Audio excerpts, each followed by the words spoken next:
We have with us today Sandy Darity. Could you just raise your hand when I call your name? Arts and Sciences Professor of Public Policy, African American Studies and Economics at Duke University. He's also the Director of Research of the Research Network on Racial and Ethnic Inequality at Duke. We have Professor Kerban, Haidar Kerban. He's a professor of economics at Howard University. We have Derek Hamilton. He's a professor of economics and public policy at New School. William Spriggs is the chief economics to the AFL-CIO and professor of economics at Howard University. We have Enrique Lopez-Lira. He is a PhD candidate in economics and also a lecturer at Howard University.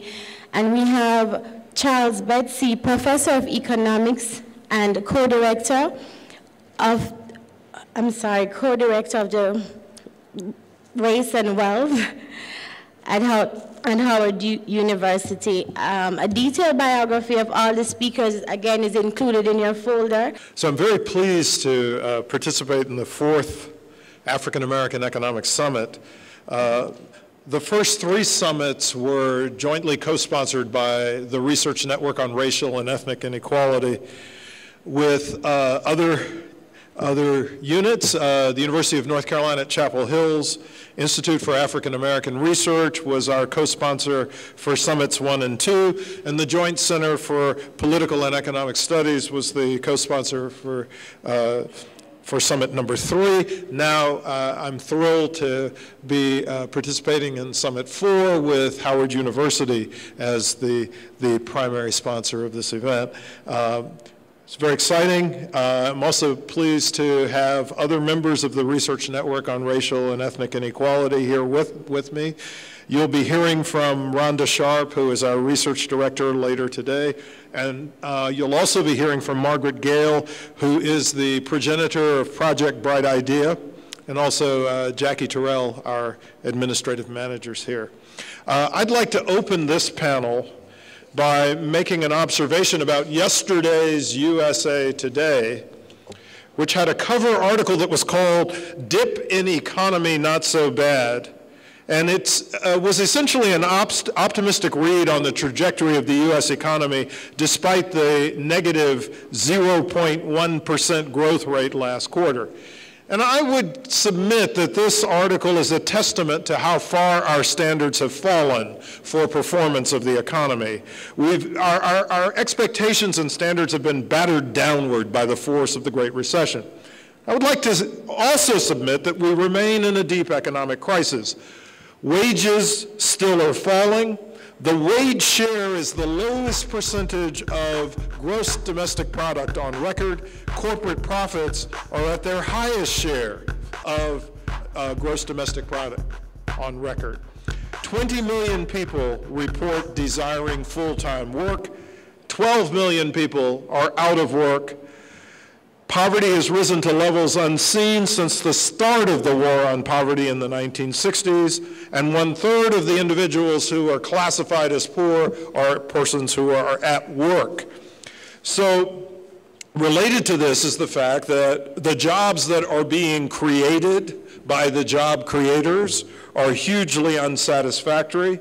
1/4 of jobs in America pay less than the federal poverty line for a family of 4. Many new jobs are temporary and insecure, and as a consequence have no benefits associated with them. Over the last 3 years, it's the temporary industry that's added more jobs in the United States than any other. Data from the American Staffing Association, which is the trade group for temporary recruitment agencies, demonstrates precisely that fact. In fact, one could argue that low-wage temporary jobs are threatening to become the norm in the U.S. economy. Nearly 1/2 of all American college graduates in 2010 were underemployed, holding jobs requiring less than a bachelor's degree. Indeed, an example is Teresa Vales, a 45-year-old single woman. I should also add she's a single white woman who owns a home in North Durham. She is not a particularly extravagant individual. Apparently, she owns a 2003 Toyota Corolla that has long since been paid. She has an old wardrobe that has not been updated in 5 or 6 years. She estimates that she needs about $2,800 a month to maintain herself, but she's already depleted most of $10,000 in savings and relies upon a weekly unemployment check that is about $522. Now, the state of North Carolina, where we live, is one where at the present moment, individuals can have 26 weeks of eligibility for unemployment insurance, but our newly elected state legislature is in the process of trying to reduce that period of eligibility to 12 weeks. Now, this particular woman, Teresa Vales, has a master's degree in biology and biomedical sciences from Emory University.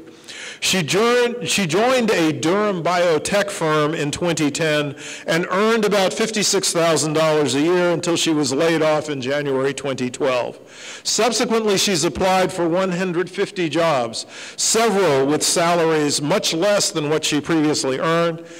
She's garnered 20 interviews, but no jobs, so she has been unemployed for 2 consecutive years. And I would also argue that the fact that we know about her case is somewhat surprising, because individuals who are highly educated and unemployed tend to underreport their joblessness status. And so in our official statistics, I would argue that we have an underestimate of the number of individuals who are unemployed in the more highly educated strata of the population. Now, the overall American unemployment rate is currently estimated to be about 7.8%. However, we have a persistent phenomenon of stigmatized populations being subjected to job discrimination and exclusion from employment at much higher rates than the national average. So, for example, in the most recent data that we have, the white unemployment rate in the United States was 6.8%, but the black rate was 13.2%. And I would also contend that Bernie Anderson is a little bit wrong in one of the comments that he made a little earlier, even though I was thrilled to see him aggressively argue that we need to address the problem of racial disparity in America, finally, under a black president. Yeah, okay. So, but he was wrong in saying that the differential in unemployment rates is smaller at higher levels of education. In fact, the unemployment rate for blacks is twice as high as that of whites at each level of educational attainment.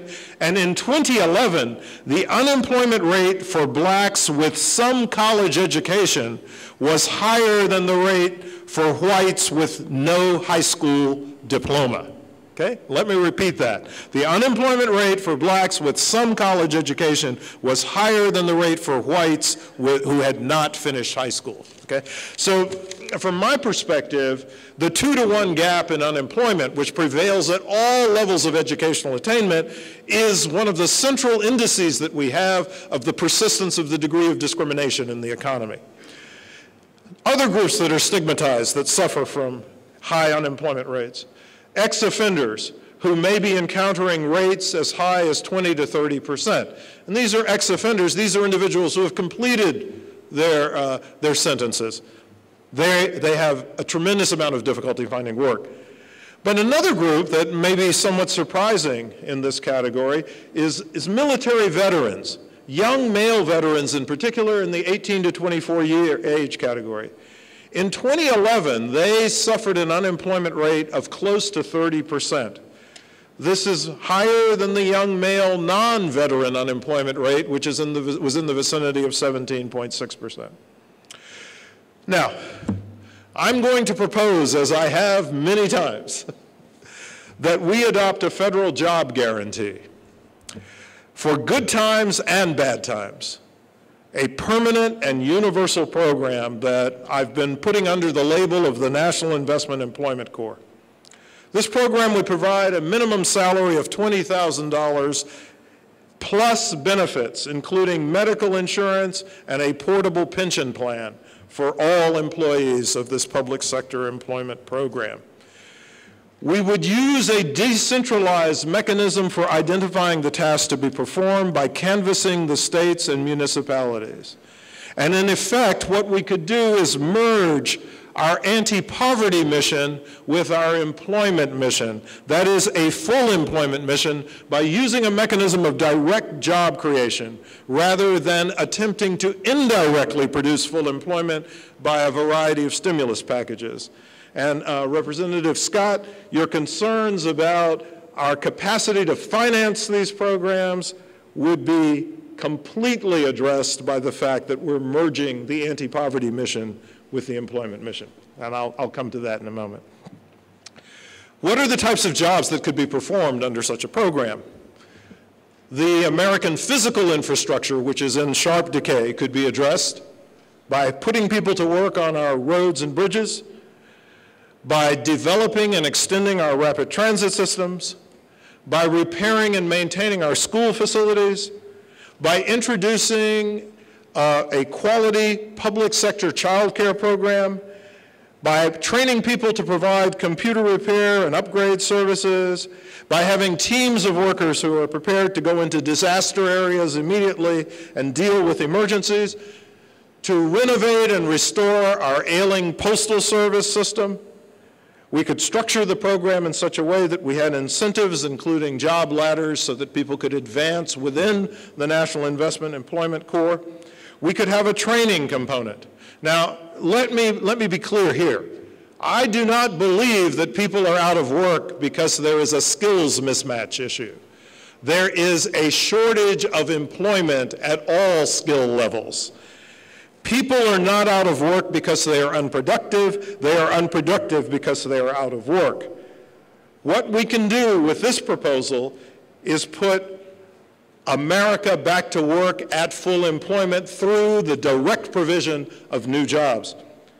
For example, if we put 15 million people to work at an approximate cost of $50,000 per person, the program would cost approximately $750 billion. We could then replace our nexus of anti-poverty and unemployment insurance programs altogether. In 2011, the combination of welfare, food stamps, Medicaid, Pell Grants, and 80 other federal programs of income support was approximately $746 billion. So to put 15 million people to work at a cost of approximately $50,000 per person would be exactly the equivalent of the expenses that were undertaken in 2011 to try to cover the needs of our population that is impoverished. Now, what else could be one of the consequences, beneficial consequences of the introduction of a program of a federal job guarantee? Well, we could restore state and municipal tax bases. We could effectively eliminate lousy jobs because the minimum quality job that would have to be provided by the private sector would have to be at least the equivalent of the minimum job that is offered by the public sector. We could stabilize consumption expenditures in the aggregate. We could create a demand for materials and supplies to execute the infrastructure building, which would constitute a de facto stimulus for the private sector. We could eliminate the burden of unemployment insurance taxes for the private sector, especially its debilitating effect for small businesses. And we could provide a team of laborers for whom the private sector potentially could share the cost with the public sector out of the National Investment Employment Corps. In short, we could eliminate working poverty and the threat of unemployment and economic insecurity in one full swoop. Now, you may ask me why people are, have not jumped on this plan. And the answer is, I really don't know. I mean, it strikes me that this is the central way to address the current economic crisis, the potential problem of joblessness that people may incur and experience in good times or prosperous times, and a mechanism for eliminating poverty in America altogether. Let's do it. I'm going to present a job program that is like similar to Professor Darity's proposal. This proposal was developed by a group of economists and other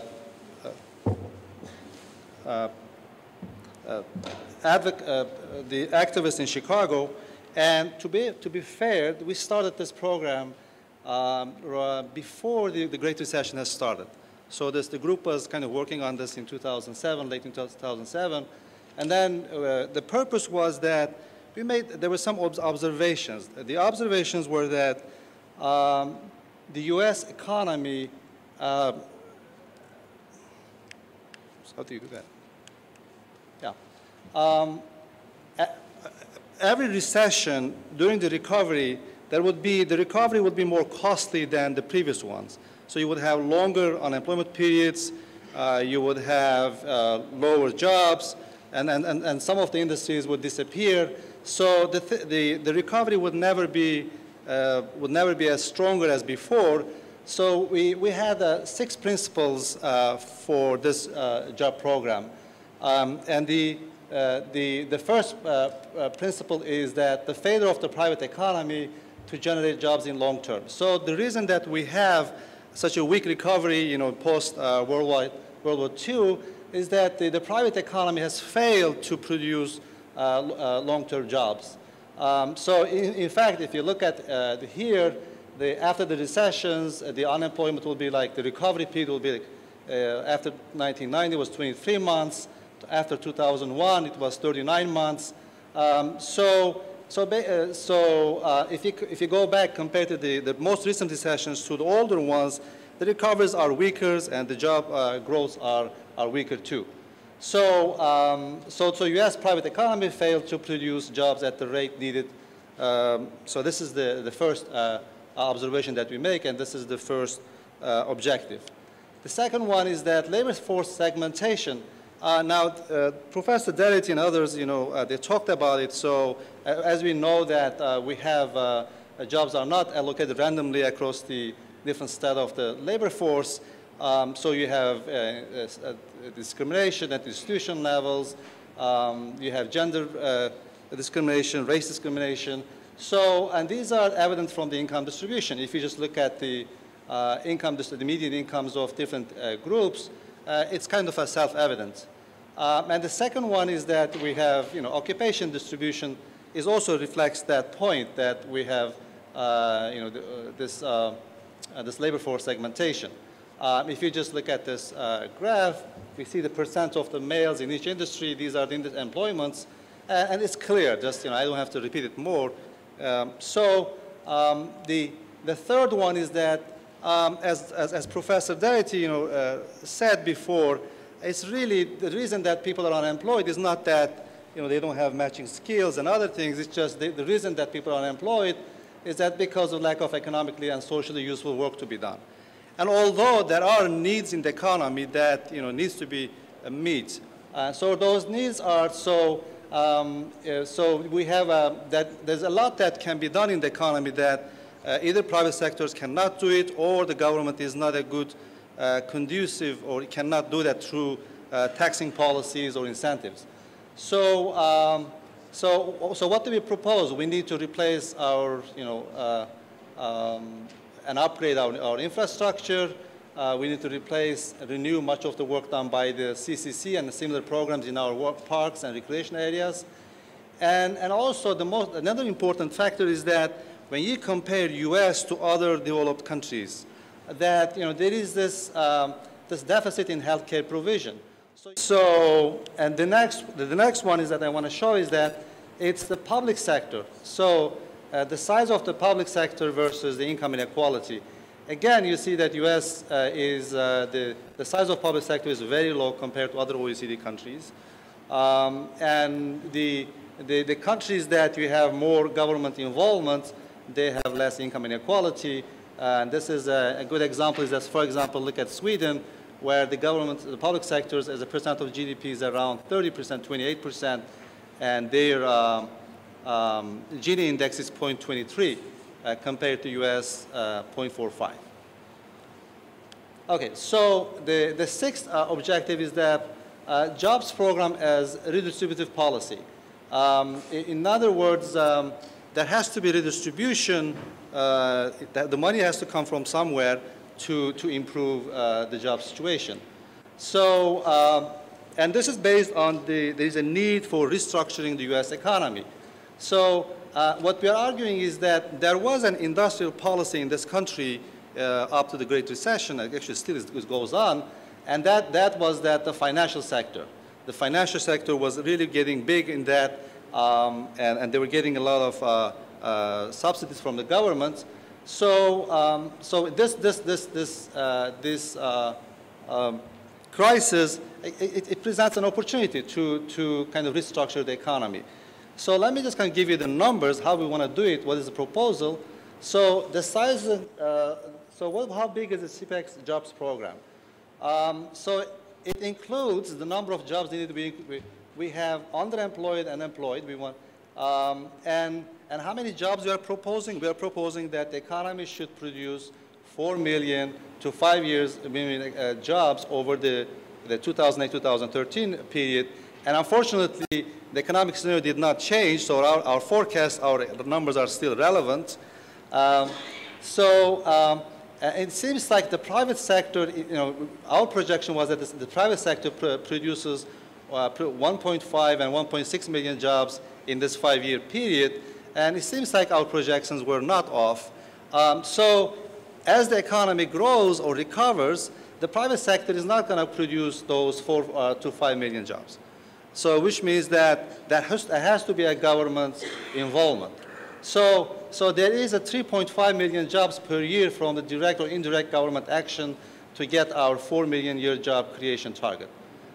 This is the number that we're proposing, and this 3.54 million jobs per year.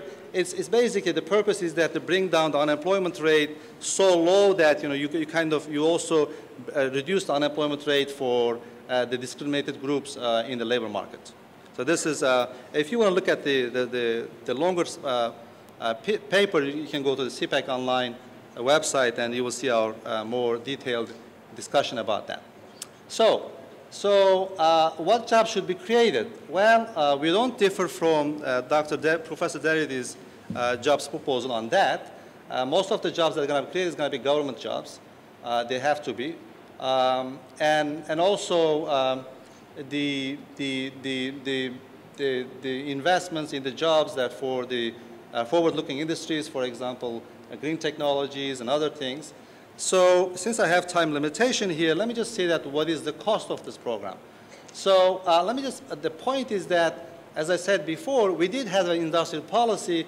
The industrial policy was to support the financial sector, and we saw what happened after that. So if there wasn't, so now we just have to change our industrial policy to create jobs for real jobs for those who need those jobs. Okay, so here you see that what was the industrial policy that increased the really incomes and the share of the financial industry. The first graph shows the financial industry profits as a share of U.S. business profits. And you see from 1948 to 2007, their shares were increasing a lot. And as we know that after the TARP, the government help, and the shares started to increase again. And here in the second line, you see the pay per worker in the financial sector as a percentage of average U.S. compensation income. And you see that it has increased over the years. And these are known facts. I don't have to repeat that more. So what kind of jobs are created, right? So we want the good jobs. And what we have is that we want, our program argues that we have the medians, the jobs has to be like, they should meet this criteria. The median salary in the fourth quarter of 2009 was $18.47 per hour, or $38,400 per year. So the jobs that our proposal tries to create, they have to meet these standards. So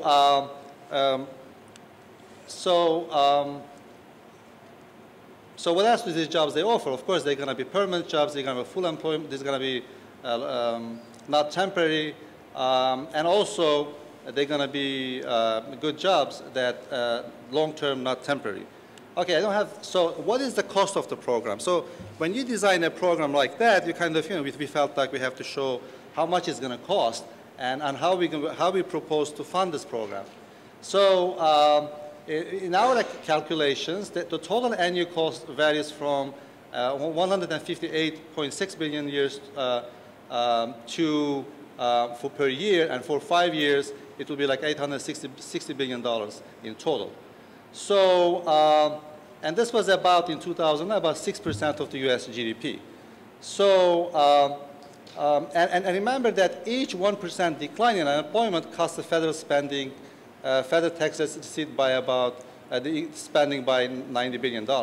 So some of it, as we reduce the unemployment, is going to finance itself, and the other one part is going to come from who is going to pay for that.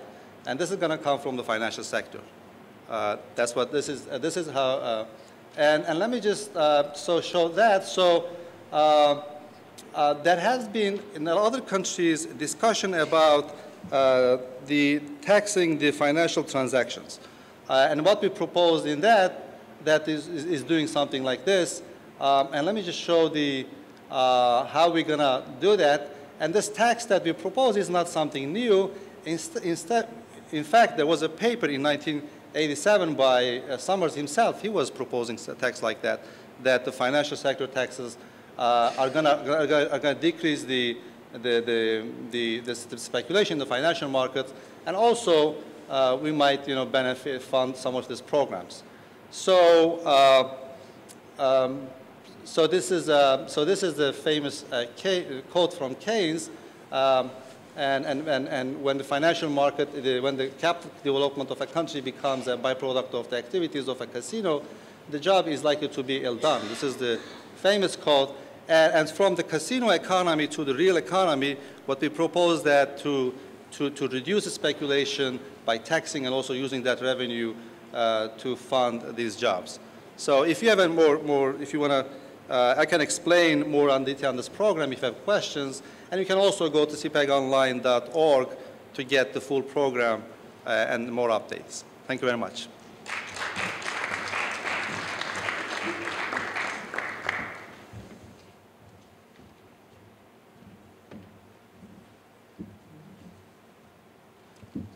Good morning. I'm going to talk about the racial wealth gap and then a policy proposal that me and my colleague Sandy believe that can eliminate the racial wealth gap probably in about 2 or 3 generations. So the advantages of wealth in our society are clear. Wealthier families are better positioned to finance elite independent schools, college education, access capital to start a business, finance expensive medical procedures, reside in higher amenity neighborhoods, exert political influence through campaign finance, purchase better counsel if confronted with an expensive legal system, leave a bequest, and/or withstand financial hardship resulting from any number of emergencies. In sum, wealth provides opportunity for human and capital investments and the economic security to take risk and shield against financial loss. Okay. Before the Great Recession, the typical black family had a little less than a dime for every dollar in wealth as a typical white family. After the recession, the gap nearly doubled, with the typical black family now having about a nickel for every dollar in wealth as a typical white family. The black-white wealth gap is in excess of $100,000, with the median black family now having less than about $6,000 in net worth. Like, as I mentioned, my colleague William Darity has pointed out that the typical black household would have to save 100% of their income for about 3 consecutive years to close the gap. Regardless of age, household structure, education, occupation, or income, the typical black household has less than a quarter of the wealth of otherwise comparable white households. Perhaps even more alarming, white household heads who dropped out of college have higher net wealth than typical black head of households who graduated from college. Despite the long-standing pattern of structural racial inequality, there's an emergent post-racial or colorblind ideology which asserts that racial discrimination and other social barriers have mostly been eliminated, and that the Black American narrative of victimhood is over. Instead of continuing to play the victim card, blacks are enjoined to take personal responsibility and recognize their own fault in the persistence of racial inequality.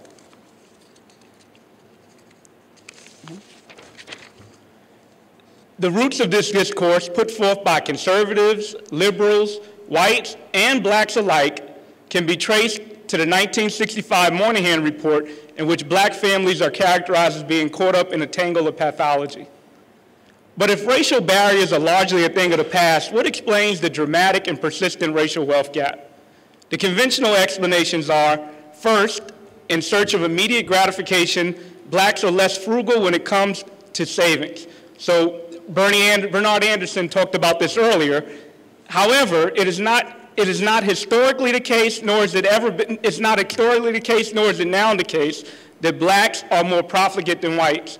Economists ranging from the conservative Milton Friedman to the recently deceased founder of the Caucus of Black Economists, Marcus Alexis, to the most recently published article by Maury Gittleman and Ed Wolf, all find that after accounting for household income, blacks actually have a slightly higher savings rate than whites. The second conventional explanation, so this is a little in disagreement with what Bernard Anderson talked about with regards to financial literacy. The second explanation, well this is consistent, I'm going to rebut it. The second explanation is the claim that inferior black portfolio management has resulted in lower asset returns. However, the same Gittleman and Wolf study, based on data before the predatory subprime mortgage market crisis, finds no significant racial difference in asset appreciation rates once household income is controlled for families with positive assets. This provides another example in which the conventional explanations, namely that blacks possess a lower financial acumen, is not empirically supported. Indeed, the finding mentioned earlier that white families whose head dropped out of high school have a higher median wealth than black heads with a college degree demonstrates that not even a college degree shields black families from low levels of asset accumulation. The actual explanation is grounded in sound empirical evidence is that racial differences in inheritance, bequest, and intra-family transfers account for more of the racial wealth gap than any other demographic and socioeconomic indicators, including income and education and household structure. Beginning with the 300 years of slavery in which blacks themselves were considered material assets for whites, there's a long history of government, institutional, and individual acts of discrimination that have limited the ability of black families to acquire and transfer wealth from one generation to the next. This history includes the exclusion of blacks at local levels from post-Depression and World War II public policies, which are largely responsible for the asset development of a white middle class, white American middle class. The biased treatment of blacks in asset markets is not limited to the past. For example, a February 2009 study on mortgage lending and race conducted by the Institute of Race and Poverty at the University of Minnesota reveals that black Twin City residents in the highest earning categories, those earning above $150,000, were twice as likely to be denied a home loan in comparison to whites in the lowest earning categories, those below $40,000. It's also the case that among those fortunate or unfortunate enough to actually get a loan, high-earning blacks were more than 3 times as likely to be offered a subprime loan in comparison to the whites in the lowest earning categories. Indeed, Margaret Kimberly, an editor for the Black Agenda Report, describes the foreclosure crisis as a new form of wealth transfer from black Americans. So what can we do about the racial wealth gap? Market forces and private actions alone are insufficient. The most efficient way would be a carefully targeted, redistributive, race-based policy. If it is the case that such policies are becoming increasingly politically unfeasible, then we need a shift to dramatic and bold policies that lead to economic security, mobility, and sustainability for all Americans, while targeting for eligibility the characteristics and outcomes in which we are most racially disparate. So Sandy and I propose a substantial child development trust fund program, or baby bonds program, as coined by the recently deceased Pulitzer Prize-winning historian and scholar of African American Studies, Manning Marable.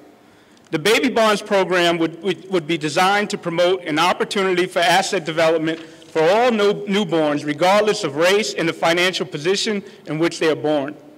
Since about 85% of black families have a net worth below the median household in the U.S., it is clear that the vast majority of the nation's wealth, along with the associated opportunities stemming from this wealth, are skewed heavily towards a relatively few who are predominantly white. Yet even among only whites, less than 10% of families hold more than 50% of total white household wealth. The richest 20% of the entire population holds over 80% of the nation's wealth, while the top 1% holds nearly 40% of the nation's wealth. The baby bond program that we propose would progressively endow every newborn with a trust account and could, in about 2 or 3 generations, substantially close the racial wealth gap. The average account could be about $15,000 per child and incrementally rise to $60,000 for newborns born into the most wealth-poor families. The accounts would grow at a federally guaranteed annual interest rate of 1.5% to 2%. The accounts could be accessed when the child becomes an adult and used for some asset-enhancing endeavor, such as purchasing a home or starting a new business. Program concerns around savings crowding out can be ameliorated by structuring the program in a manner similar to the Earned Income Tax Credit program, which uses a phase-out schedule to avoid work disincentives. Also, there may be concerns that the program may influence the timing in which parents, grandparents, or other relatives make transfers to their offspring, so that the children of these offspring can increase the federal bond support in which they qualify. To address this moral hazard, the federal government could reserve the right to tax future transfers to baby bond recipients. If all the roughly 4 million babies born per year were eligible for the program, a crude estimate of the program's cost would amount to about $60 billion a year. Although this simple estimate does not incorporate costs resulting from increased fertility incentives, it also does not incorporate savings resulting from the reduction in other federal transfer programs associated with better resourced young adults. This cost could be fully funded based on a fraction of what the federal government already spends on asset-enhancing activities. A 2004 report by the Corporation for Enterprise Development estimates that the federal government allocated $335 billion of its 2003 budget in the form of tax subsidies and savings to promote asset development policies. An updated version of this study puts that allocation closer to around $400 billion. The bulk of this allocation comes from items like mortgage interest deductions, exclusion of investment income on life insurance, annuity contracts, reduced rates of tax on dividends and long-term capital gains, and exclusion of capital gains at death. The total allocation, which is about 15 times higher than what we spent in the Department of Education, does not include subsidies or tax breaks given to corporations, nor from state and local level policies. At issue is not the amount that's allocated towards asset promotion. At issue is to whom it's distributed. The top 1% of earners, those typically earning over $1 million a year, received about 1/3 of the entire allocation, while the bottom 60% of earners received only 5%. If the federal asset promotion budget were allocated in a more progressive manner, federal policies could be transformative for low-income Americans. The baby bonds proposal provides a far more progressive, opportunity-enhancing, and it is a lot less expensive than many of the asset tax policies already in existence. The proposal could be funded by simply capping the mortgage interest deduction for wealthy families. A positive indirect consequence from the baby bonds program would be an enhanced incentives of youth self-investment, especially in this context that puts all this onus on personal responsibility. Youth who lack motivation as a result of perceived limited opportunities as an adult might be incentivized to self-invest as a result of an enhanced opportunity stemming from a baby bond. The concern that the enhanced resources from the baby bond program may generate complacency amongst its recipients should be minimized, since the baby bond program is not designed as a cash transfer, but rather seed money for an asset-enhancing investment that benefits from self-investment to manage those assets.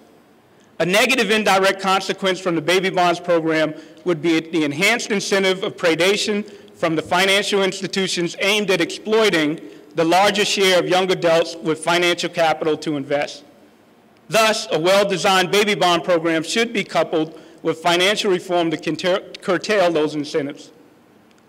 So, to truly become a society consistent with the most comprehensive norms of a post-racial or colorblind society, the United States needs to get beyond the unsubstantiated rhetoric that attributes a deficit in personal responsibility on the part of blacks as the explanation for racial inequality, and instead get to the business of eliminating the transmission of racial economic advantage or disadvantage across generations.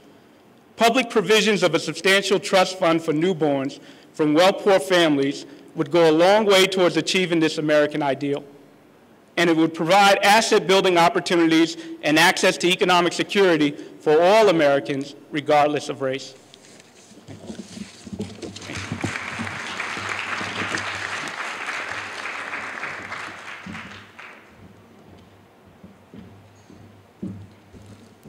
Thank you, and I'm going to try to keep to time, as all my colleagues have. We're very happy that we're joined by Sandy Darity and by Derek here at Howard University. It's always good to have our colleagues participate.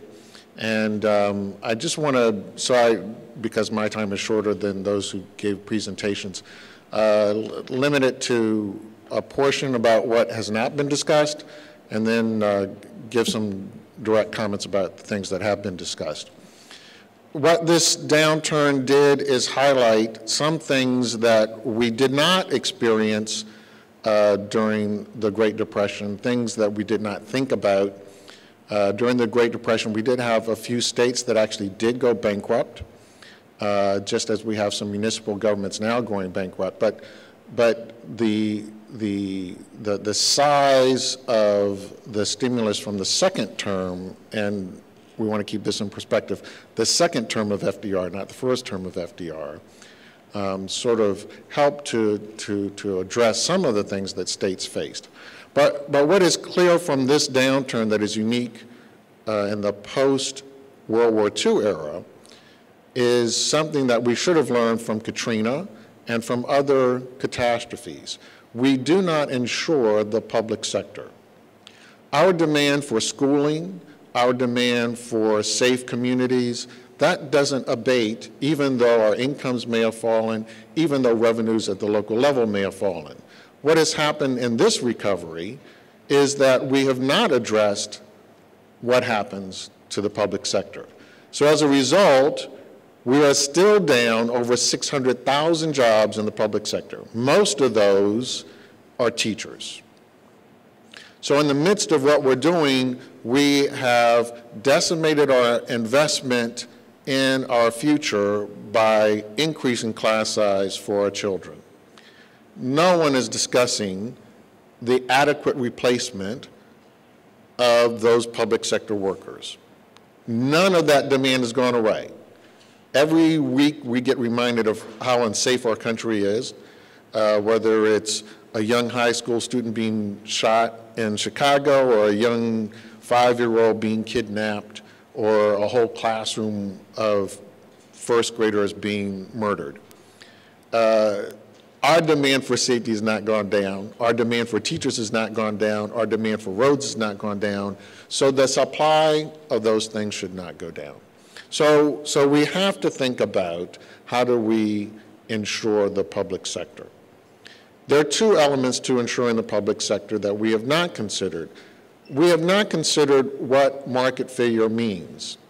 All of the discussion around Social Security and the threat that Congressman Scott made clear, well, had we privatized Social Security, as some people had wanted us to do back during the Clinton administration, and then faced what we had in 2008, would really be screaming right now. But in the public sector, this is what happened. Public sector pension funds went from $3 billion to just above $2 billion. That's a loss of 33%, a whole $1 trillion, from $3 trillion to $2 trillion, a whole $1 trillion worth of pension fund wealth disappeared. So at the same time that the revenues for local government were plummeting, local and state governments had to make up $1 trillion from market failure. And these are the pressures that are being put on local government employment. So we must have some response. We must build in some safety valves to address, going forward, the effect of these financial bubbles on the real economy. And this is how they affect the real economy. We heard one idea, the financial transactions tax, which makes perfect sense because the real risk to the economy comes from financial bubbles. We don't think about having some sort of insurance for these things. We do have insurance for private pension plans. We don't have insurance for public pension plans. So I think the financial transaction tax makes a lot of sense so that we can start to think about what is it that we really need to insure within our economy. The discussion within Congress has to immediately start to address the continued decline in the public sector. Now, every president, every elected president since Roosevelt has raised the minimum wage, except Ronald Reagan.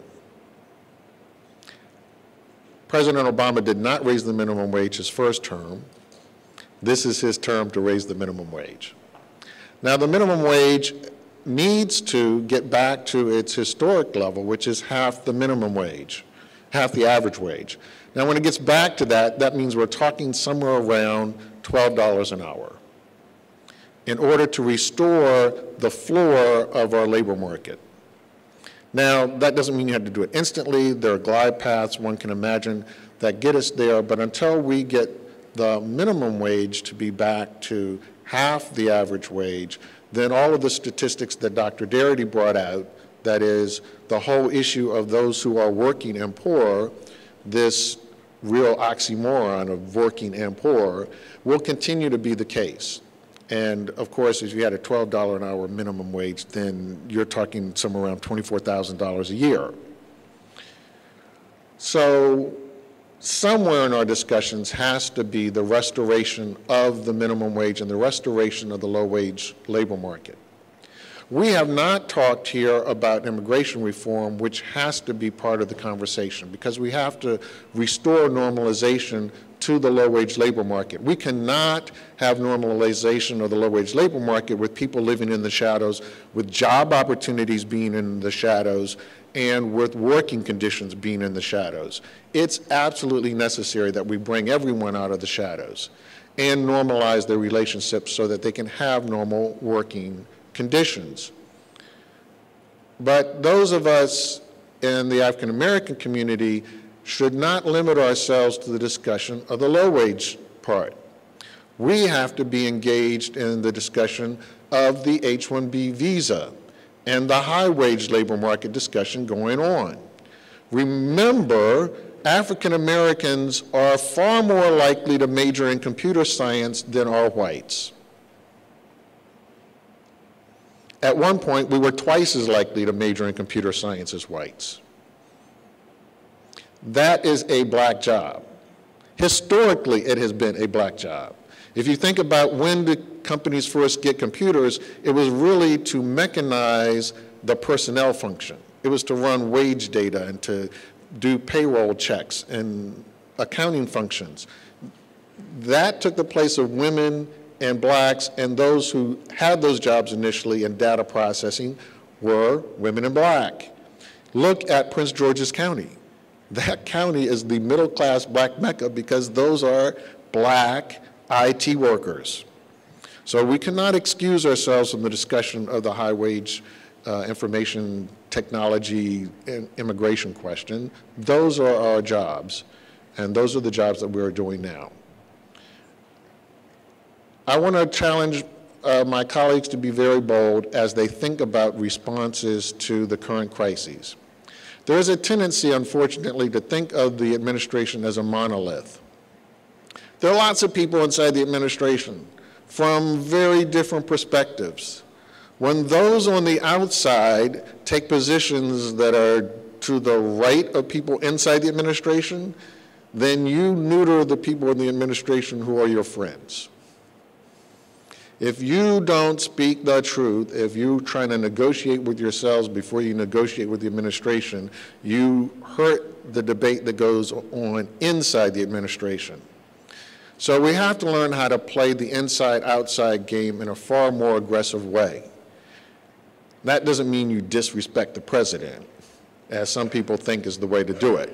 But you engage the administration, be forceful in your ideas, but be true with your ideas so that we can make sure that those inside the administration who are on the right side of things get help and can be a better resource both to those of us on the outside and to the administration and to the president, so that the voices and decisions that he has the set of options before him to face make sense both to those of us on the outside and to solving the problems that we face.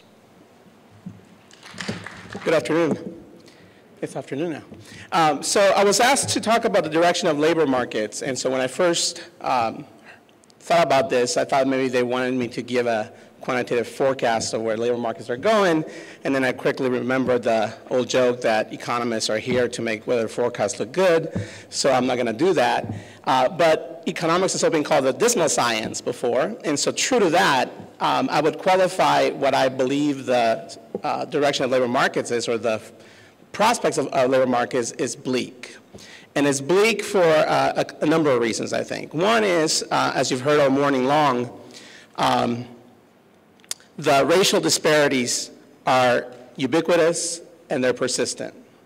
And so people talk about the Great Recession, and now we're talking about the recovery, but I also read an article a year ago that they talked about this being a race-cession, because the impact of the recession on minorities is much more pronounced than for the general population. And in that context, I think we're not out of the race-cession yet. And you've heard a lot of the speakers this morning talk about that, so I'm not going to repeat some of the statistics, but you see it in the unemployment rates, right? And they talked about how it's doubled the unemployment rate, even when you control for everything, age, gender, education. Part of it is because the industries that minority workers are in, right? So Hispanics made a big portion of the construction industry, so they had huge job losses there. Blacks have a big percentage of the manufacturing industry, and so they had huge losses there. But it can't be explained by just that. I mean, there's discrimination that's always been going on and continues to go on. And I think one of the best examples of that is the first fired, last hired phenomena. And that is, if you look at the beginning of the recession, the unemployment rate of blacks started going up first, right? And even after, their unemployment is still longer and more persistent. And it's hard to try to explain that in a context that doesn't include some sort of institutional discrimination going on. Economists have tried to explain the wage gap in terms of differences in cognitive skills. Heckman and from Chicago and some of his co-authors are now looking at non-cognitive skills as explaining the wage gaps, are like, persistence to the job and attention to the job. But even if you give them that, when you look at the gap in unemployment rates, there's no evidence of any of these cognitive or non-cognitive skills, right? Lowell Taylor from Carnegie Mellon has a paper in 2011 that shows that there's a case for statistical discrimination happening in unemployment rates. Another example of this is unemployment insurance discrimination, right? So the Urban Institute has a report that shows that blacks get rejected on their unemployment insurance claims at a higher rate, and even when they do get a claim approved, is at a lower level than whites, right? And so it's very difficult to explain these kind of gaps in terms other than some institutional discrimination. Another explanation that's been given out is spatial mismatch, right? Jobs, blacks live in urban centers and jobs are in the suburbs. Well, in 1960, 13% of blacks live in the suburbs. Today, 35% of blacks live in the suburbs, and you don't see the jobs matching any better than they did before, right? So it's bleak for that reason, that it's so ubiquitous and persistent, but what makes it even more bleak is the collective willingness to not address this, right? And especially at the federal level. We talk about the Obama administration, what they're going to do in this next term, but it reminded me of the Bush second term, and when George W. Bush won the second term, he said he had a lot of political capital, and he was ready to spend it, and I don't think he realized how little capital he really had, and it was pretty much spent after the Medicare D plan. And so immigration reform is going to spend a lot of the president's capital. Gun reform is already spending a lot of the president's capital. The election is going to start again in 2 years. So I really don't see a whole lot of willingness at the national level to really look at these kind of racial disparities and inequalities in job markets. And the problem with that is when the federal government doesn't act, states act, right? And so if you're looking at some of the states' actions today, they're attacks on things that would help those racial disparities. Affirmative action is being attacked, right? And part of the reason is because we don't evolve our definition of affirmative action. Affirmative action should be not just preference in admission, but it should be preference in recruiting students. Carolyn Hawksby has a paper with her co-author Avery just recently published about how universities like Harvard are given essentially free tuition and board to minority students. And I heard an interview with Hawksby last month, and she talked about how this year Harvard's incoming class is 1,600 students, and the increase in minorities was 15 students. And this is after giving full free tuition board to people making under 40, minorities making under 40,000. And part of the problem is that 70% of the minorities who go to these highly selective schools come from 50 metropolitan areas only, right? So they don't go out to where the high quality students are. And Hawksby's own research shows that even when you control for ability, selectivity improves your earnings, right? So the attack on affirmative action is real. It's not going to make things better, right? Another attack is on unions. You saw that in Wisconsin, and even though it had some challenges in the courts, other states are looking at how to continue attacking unions, which also is going to affect the problem.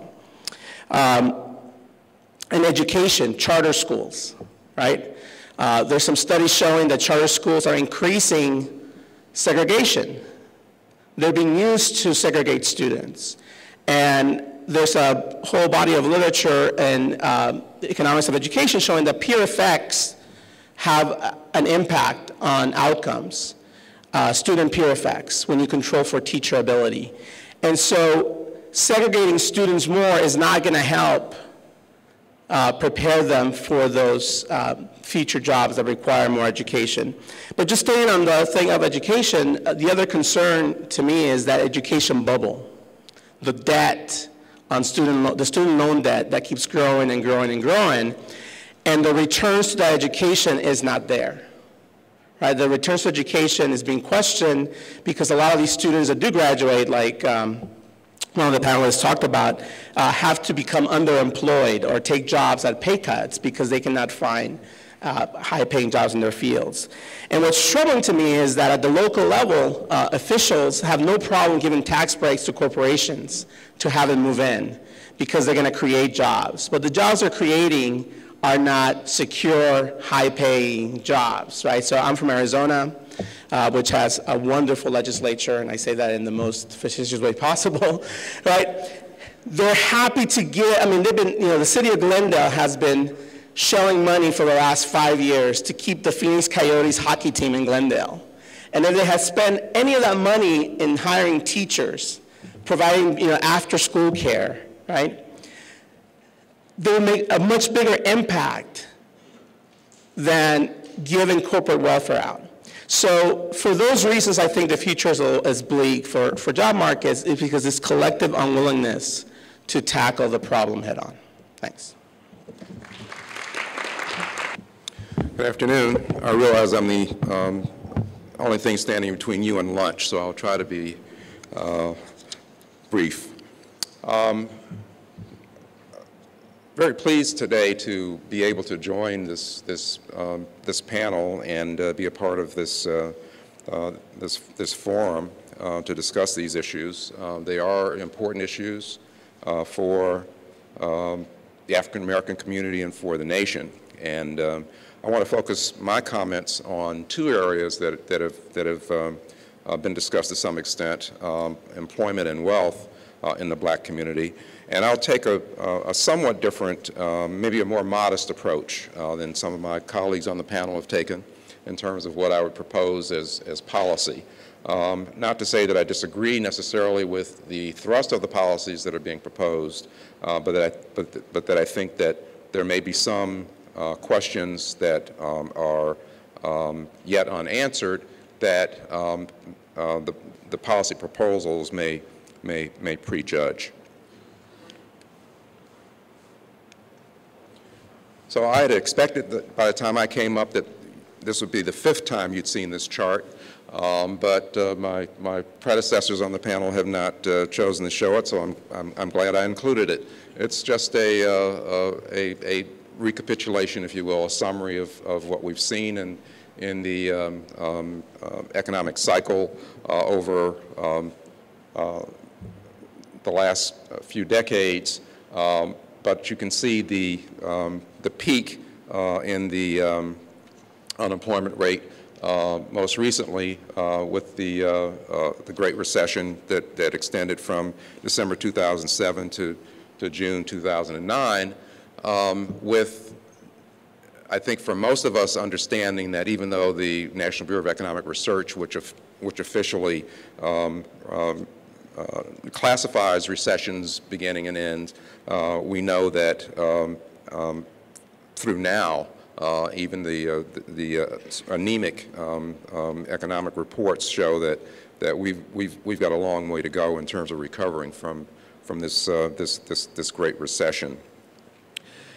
It's in that context, I think, that it's really not unusual to talk about large-scale job creation programs and the kinds of policies that were being recommended by Sandy Darity and also by Hader Kerben and his colleagues. And there have been, aside from the Great Recession, the Great Depression and the WPA and programs there have been several attempts to put large-scale job creation programs in place. And they've met with a variety of results. Some have been quite mixed. One of the things that I want to pay some attention to is the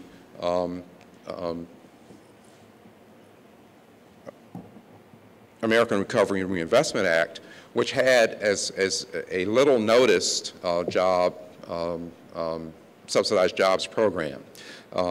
Most of the ARA, as it's been called, was focused on grant and loan programs, contracts, some safety net programs, and also several tax benefit programs that were put in place by the Obama administration to a tune of about $703 billion.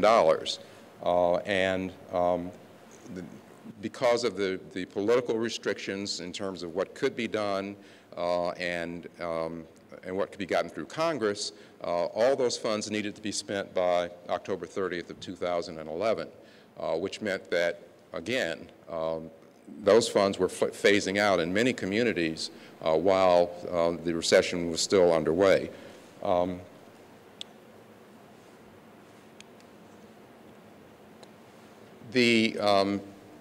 Several estimates indicate that our probably saved about 3 million jobs, saved or created about 3 million jobs.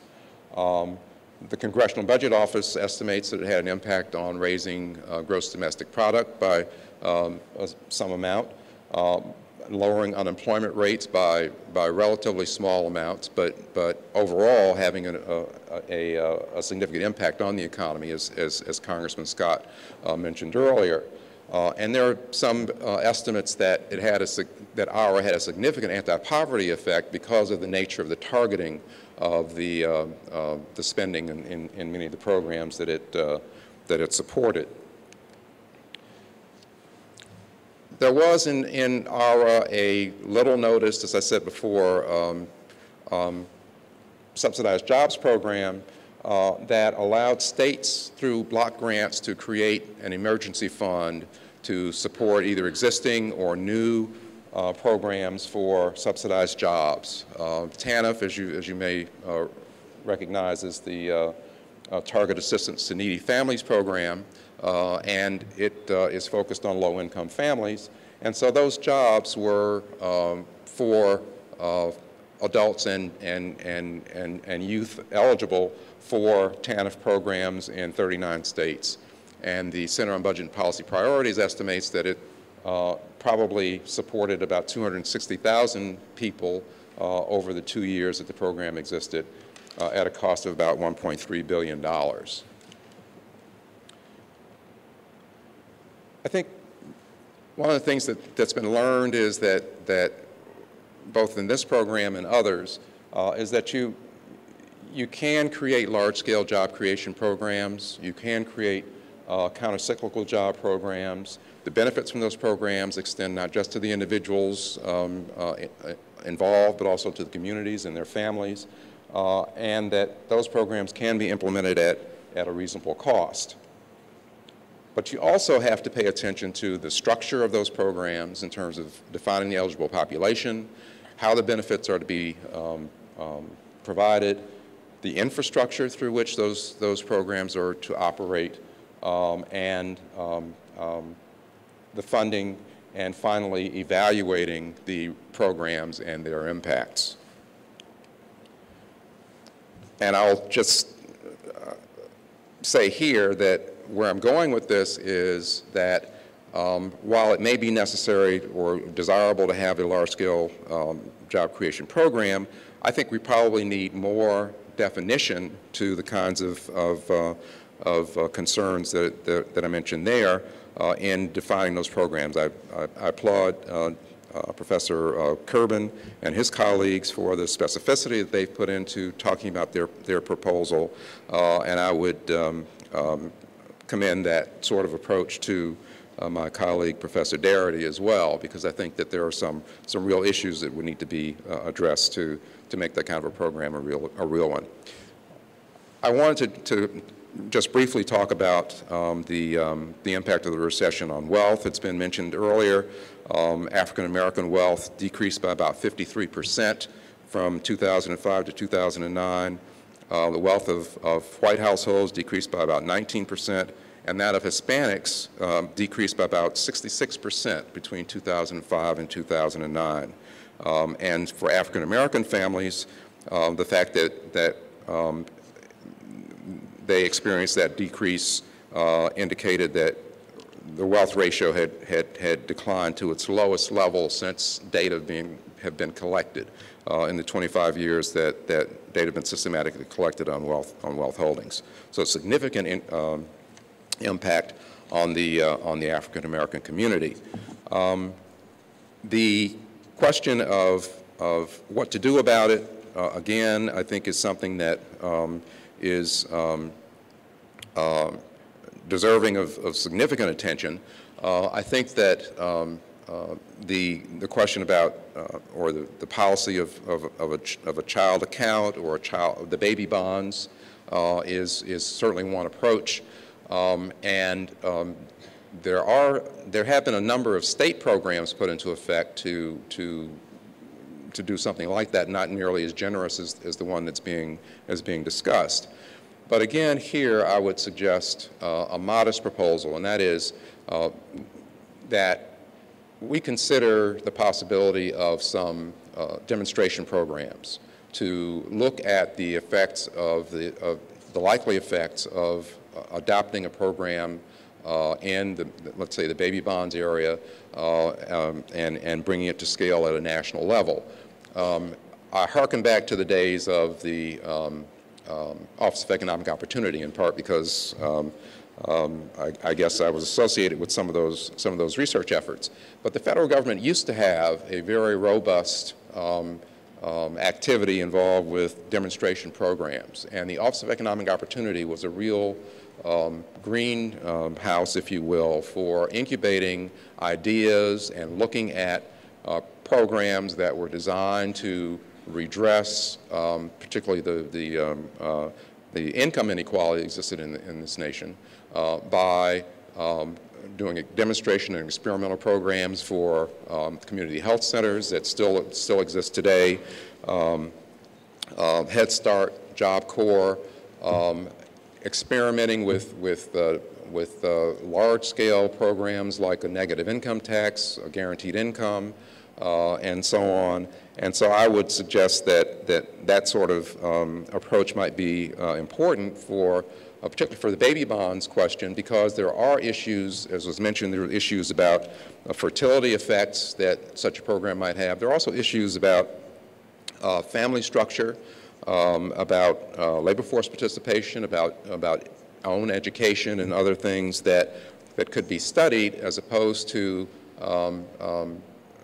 theorized about. And one of the things that we learned from a series of experiments looking at guaranteed incomes was that a lot of the things that economists thought they knew about how people would behave turned out not to be true when confronted with the real world. So I would commend that to potential experimentation at the federal level with the hope that we could find a way to deal with these very significant racial disparities that continue to exist.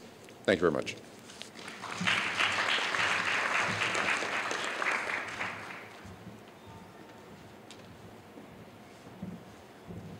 I realize now that I'm the only person standing between you and lunch, but we do have 5 minutes if anyone has any questions.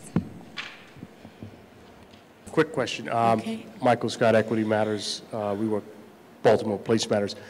Just an open-ended question on the panel's thoughts on this emerging social impact investing paradigm and world that seems to be catching hold in the private sector.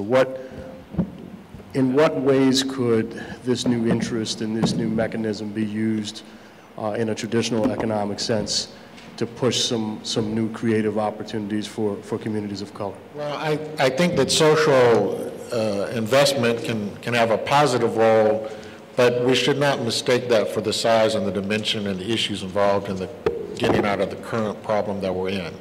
So I think there are two things. One are the transformational things. What is it that we have to do that's different than what we were doing the last 30 years that got us into this current situation? But also understanding the vast dimension of the problem that we're talking about. All the data that Dr. Anderson and Dr. Darity laid out in terms of the millions of people who are unemployed or underemployed, and then understanding the size of social investment versus the size of the economy, and even understanding the proposal from Dr. Darity and the proposal that Dr. Kerbin laid out in terms of the hundreds of billions of dollars it would take to reach full employment. So let's keep things in perspective. It's important to have investments that are not demanding high rates of return, that can look long run as opposed to short run. And the more investments we have that have a long-term perspective and don't have a short-term perspective, then the better. The more investments that think that it's important to be in the United States, the better. Many companies, as you know, because of our trade deficit and our capital balance, many American companies aren't American. Many companies that you think are American aren't American. They're actually foreign-owned. This is a portion of their revenue source. They're looking at, globalization really means that corporations don't view the United States as the end-all, be-all. This is a market and nothing more than a market to them. That's what globalization means. And it means coming to the reality that for them, that a setback in the United States doesn't mean a setback for their company, in the long run even. So having social investment, having other understanding the importance of public investment, all of these are things that would change the mix of the motivation. And then, as you heard earlier, I mean, Dr. Green pointed out the trillions of dollars that corporations are sitting on. They would not be sitting on those dollars if they were really thinking about the investment in the long run of the United States. So social investment is a very important topic, but understand the magnitude of the issue, and it's a nice thing to talk about. One of the things that I think about when I think in terms of jobs, long-term prospects for jobs, historical trends in jobs, is the loss of jobs that I can see that is due to both outsourcing jobs outside of the United States and the mechanization of jobs, which was briefly referred to by one of the panelists. And in 2008, the inevitable happened. Because if debt is going up but income isn't going up, sooner or later that can't work. And 2008 was the sooner. So until we get back to workers and productivity increasing at the same rate, we're going to have a big problem. That's part of the reason why the decline in unionization is so bad for the whole economy.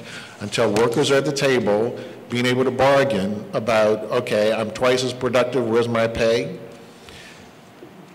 Those folks in the office that you talked about who got replaced, those office workers who are now taking on doing their own work processing, answering their own phones, their pay didn't go up by the amount of money from the salaries, right? We didn't see their pay double, even though they became twice as productive.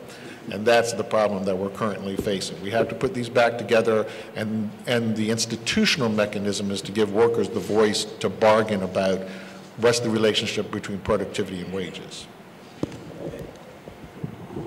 I wanted to give a brief comment to Charles's comment about demonstrations and the need for more demonstrations. I'd say that there have been demonstrations in the last 20 years looking at IDAs and seed, individual development account, and savings for entrepreneurial, and I can't remember what the other E is, demonstrations that have been funded by semi-public and private foundations. But those programs generally are aimed at trying to incentivize people who otherwise presumably might not save to save. And they have been effective. They have shown that poor people can save and other people can save with incentives, but you know, they come with a cost. What is foregone for a poor person to save? Consumption on things that might be essential. But what we're proposing is something different. We're proposing something not really aimed at trying to incentivize people to save. Indeed, we're trying to protect people, children, babies, from savings decisions or any other financial decisions that their parents may or may not do. We want to level the playing field in some sort of way. The aim is to provide a trust or an endowment so that when you are at your prime asset building years, you have something to invest. You can actually purchase a home. You can actually start a business. You can actually go to college, right? So it's really aimed at providing seed money to give a level playing field. Indeed, we know that part of the disparities in life trajectories between blacks and whites is that at these prime asset building years, the white families, not all white families, but a good percentage of them will have an endowment from a parent, will have some down payment, some inheritance, whereas black families are largely excluded from that endowment. And I would say that the, as I indicated earlier, I think that there have been a variety of these state programs, largely state initiatives and others. The matter of scale, I think, is what sets your proposal apart from those. So it's not just that, you know, it's a difference of whether you're trying to incentivize savings as opposed to create an endowment. It's a matter of scale that defines the endowment. And the question is, what impact will that have on individuals and their families and their future? And I think if in fact you could demonstrate the kind of dramatic change that you think your proposal would have, I think that would certainly be an important component of it. Yeah. So I'm not, you know, I don't think we're disagreeing on that. Yeah, I would suggest that the child trust fund that was adopted in England for about a decade might provide a precedent for us to look at, although the amounts are not similar to the amounts that we have in mind. The Oklahoma program probably comes closest, except it still is dependent upon a matching component on the part of parents. But we could also look at the increases in wealth that have been experienced by some of the Native American tribal communities as a consequence of access to casino rights, and look at what that has meant in terms of family and child outcomes as well. But, you know, I would be fine with having a demonstration project. It's just that since the premise of this proposal is that it goes to kids when they're 18 years of age, there's a pretty long gestation period before you can really assess what the full outcomes are. But I also think it would be helpful to have a demonstration program that's related to the job guarantee proposal. And I particularly want to talk further with Hader because, you know, your proposal in some ways is a more generous one than the one that I had projected, and I'm all for that. But, you know, there are two ways to do demonstration programs, I think. One is to do it on a small scale in a particular locality, in which case you would have to have residency requirements, because otherwise you would stimulate huge in-migration to the community because it has a special program that's not available anywhere else. Or the second way is to create the job guarantee for specific targeted populations initially, for example, military veterans, that we could have a policy like the GI Bill where we guarantee all military veterans employment when they return from service, and examine what the consequences are of that for their lives and how to make that program effective. Also, there are precedents, not only in the United States in the form of the Works Progress Administration and the Civilian Conservation Corps, but both India and Argentina have the equivalents of some form of employment guarantee. It would be very useful to look at what their experiences have been with those programs to try to determine how to shape one in the United States that would be most effective. Yeah, I want to say just a few things about that. I mean, the jobs that are being exported, I mean, that disappear because of technology or competition, I mean, in terms of in manufacturing especially, they are not the whole story, as Bill said. Like, I agree with that. There are a lot of, you know, jobs that are not being created because they are not being funded. There is no purchasing power for that. The population doesn't, the wages are low. The population cannot afford to send their kids, you know, to daycare or to send their elderly, you know, relatives or parents to nursing homes. So all these jobs are potentially there, but they're not created because of all these problems. So when you compare U.S. to the comparable countries, you can see that. You can see right there that, and those jobs, the private sector will not create them. And as we see, you know, that every recession, every recovery, it's weaker in terms of job creation. So there is this huge deficit, the permanent job deficit in the U.S.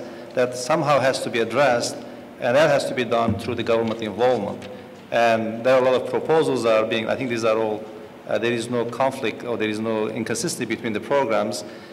So the funding has to come again from the taxes. I mean, there is no, the government has to subsidize that, and private sector is not providing them.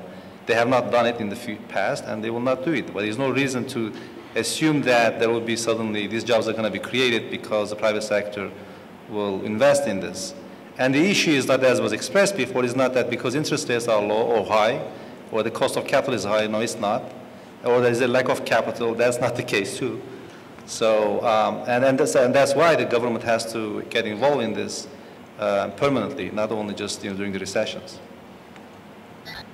Thank you. Can we have a round of applause?